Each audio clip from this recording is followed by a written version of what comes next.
देखिए, हमारा तो निवेदन है, भीड़ का तो आंकलन अभी नहीं किया जा सकता कि जिस तरह का आयोजन है और जो भूमिका है, जो विषय है, उसके लिए तो मेरे को लगता है कि संख्या क्या असंख्य लोग आने चाहिए और आएंगे। अंतर्राष्ट्रीय मानवाधिकार आयोग दिवस 10 दिसंबर 10:30 बजे रेंजर ग्राउंड से ये आक्रोश मार्च प्रारंभ होगा, जो घंटाघर पलटा बाजार होते हुए छप्पन भोग के आगे से होते हुए और मतलब प्रिंस होटल से होते हुए और पुनः डीएम कार्यालय के पास में इसका विश्राम हो जाएगा। तो मानवाधिकार हर व्यक्ति का अधिकार है, उसमें जाति धर्म और संप्रदाय कहीं नहीं आया। पहले भी हमारे धर्मों में, पुराणों में, वेदों में कई बार मानवाधिकारों के हनन हुए तो भगवान को अवतार लेना पड़ा। तो ऐसे हम भी भगवान के ही प्राण के रूप में मानव हैं, तो हमारा भी अवतार ही माना जाएगा। उस दिन हमें अपना अवतार वास्तव में मानव रूप में हम कितनी सक्रियता अपनी ला सकते हैं। और मानवाधिकार आयोग का जब जब हनन हुआ है तब तक भगवान ने भी अवतार निर्णय किया है। सब मानवाधिकार के ही अंग हैं। जितना भागवत है, चाहे 18 पुराण है, उपपुराण है, वेद है, उपनिषद है, सब में भगवान के अवतार का मुख्य कारण भी मानवाधिकार आयोग ही है। और मानवाधिकार आयोग का हनन अगर होता है तो हमारा इससे बड़ा दुर्भाग्य कुछ नहीं है।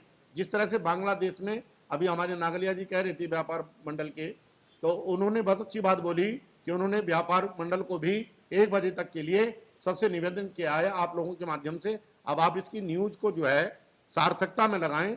और किसी जाति धर्म संप्रदाय के लिए नहीं है, सबके लिए है। मानवाधिकार एक बच्चे से लेकर के एक वृद्ध व्यक्ति तक और एक गरीब से लेकर के एक बड़े अमीर तक का समान रूप में मानवाधिकार आयोग होता है।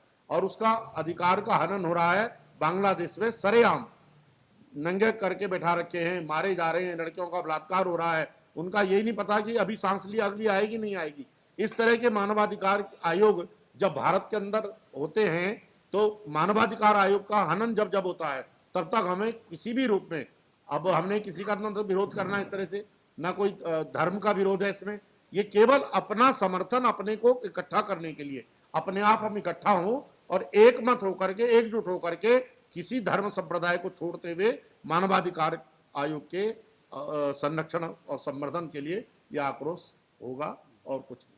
भारत सरकार इसमें क्या कदम उठा रही है? भारत सरकार का जवाब भारत सरकार देगी इसमें। अभी हमारा तो उत्तरांचल में जो मार्च है हमें अपना ही उत्तर है। भारत सरकार क्या कर रही है या अन्य सरकारें क्या कर रही हैं उसके लिए हम लोग ने, हम अपनी तरफ से क्या कर रहे हैं हम उसके लिए इकट्ठा हुए। सरकार ही करेगी, सरकार जो करेगी करेगी, ये सरकार थोड़ी कर रही है। ये जो आक्रोश रैली तो समाज कर रहा है और समाज के सभी लोग हैं। हमें एक मैसेज देना है कि ये गलत हो रहा है। बस लेकर के जो ये अनैतिक हो रहा है इसकी अनैतिकता समाप्त हो, इसी के लिए आक्रोश जगह जगह, हर विद्यालयों में, हर इंस्टीट्यूट में, हर प्राणियों में इस मानवाधिकार आयोग के संरक्षण का संकल्पित होना अति आवश्यक है। अंतर्राष्ट्रीय मानवाधिकार दिवस के ऊपर समय पर जो अल्पसंख्यकों को या अन्य संप्रदाय जो हमारे हिंदू संप्रदायों पर जो मानवाधिकार का हनन हो रहा है, और मानवाधिकार ही एक ऐसा अधिकार है, सर्वोच्च आयोग भी है और अधिकार भी है, इसके माध्यम से हमको अपनी बात रखने का अवसर मिलेगा। और मेरा तो निवेदन होगा कि जिस तरह से अभी हमारे प्रयास हो रहे हैं कि सभी के बढ़ चढ़ करके इसमें हिस्सा लेने की बात है। ये आक्रोश मार्च जो है इसका प्रभाव बांग्लादेश तक जाना चाहिए। और हमारे यहाँ गीता में भगवान श्री कृष्ण कहते हैं स्वधर्मे निधनम श्रेय पर धर्मो भयावह, अपने धर्म के लिए सभी मन बिटते हैं, क्योंकि ये जीवन ही हमें इसीलिए मिला है। अगर हम सारे समाज की बातें करें तो जो हिंदू धर्म है और जो सनातन धर्म है इसका संरक्षण, और जो अल्पसंख्यकों पर जो हमारे मानवाधिकार आयोग का सारा हनन कर दिया गया है, स्त्रियों के साथ, कन्याओं के साथ, अन्य संप्रदाय के साथ, हम कब खुल करके सम्मुख और मुखर हो सकते हैं, ये हमारा प्रयास होना चाहिए। हमारी जितनी संस्थाएं हैं, हमारे साथ सिख समाज, ये समाज सब एक ही है और विरोध भी एक ही है, लड़ाई भी एक ही है। इसके लिए हमें किसी संप्रदाय में, किसी जाति में, किसी व्यक्तित्ववाद में नहीं पड़ना है, परंतु एकात्मकता होकर के, एक होकर के, एकजुट होकर के अगर हम प्रयास करेंगे, ये शास्त्रों का भी मानना है, पुराणों का भी मानना है कि जब जब संस्कृति सनातन के लिए, संस्कार के लिए हम एक हुए हैं तो वो हमें विजय प्राप्त हुई है। ये आप अपने इतिहास को उठा करके देख सकते हैं। मेरा निवेदन है सभी पत्रकार, electronic media, print media, social media के माध्यम से इसको अधिक से अधिक इस तरह का प्रचार ना करें कि हमें लोग आए, जिससे सार्थक प्रयास हो और जो हमारी बात यहाँ से आप तक जा रही है वो भी सार्थक हो। ये नहीं कि उसकी मीनिंग बदल करके कभी कभी हो जाता है, उस तरह का ना हो, क्योंकि विषय एक ही है, लड़ाई एक ही है, विरोध एक ही है। धन्यवाद, साधुवाद। हाल के घटनाक्रमों से यह स्पष्ट हुआ है कि धार्मिक, जातीय और सामाजिक अल्पसंख्यकों को लक्ष्य बनाकर हिंसा, उत्पीड़न और अकल्पनीय अत्याचार किया जा रहा है। दुनिया भर में हर एक मनुष्य को उसके मानवाधिकारों के संरक्षण का पूरा समर्थन करते हुए हम व्यथित और गहरी पीड़ा से अपनी भावनाएं मानव अधिकारों के लिए कार्यरत विभिन्न संगठनों एवं विश्व समुदाय के समक्ष व्यक्त करते हैं। जहां आतंकवादियों को, अपराधियों और सभी तरह के लोगों को मानवाधिकारों के नाम पर भोजन, चिकित्सा, न्यायिक और कानूनी सहायता का डंका बजाया जाता हो, वहीं पर बांग्लादेश में अल्पसंख्यकों, विशेषकर हिंदुओं को, महिलाओं, बच्चों के मानवाधिकारों का सरेआम उल्लंघन किया जा रहा है। उनकी पीड़ा ऐसा लगता है कि सुनने वाला कोई नहीं है।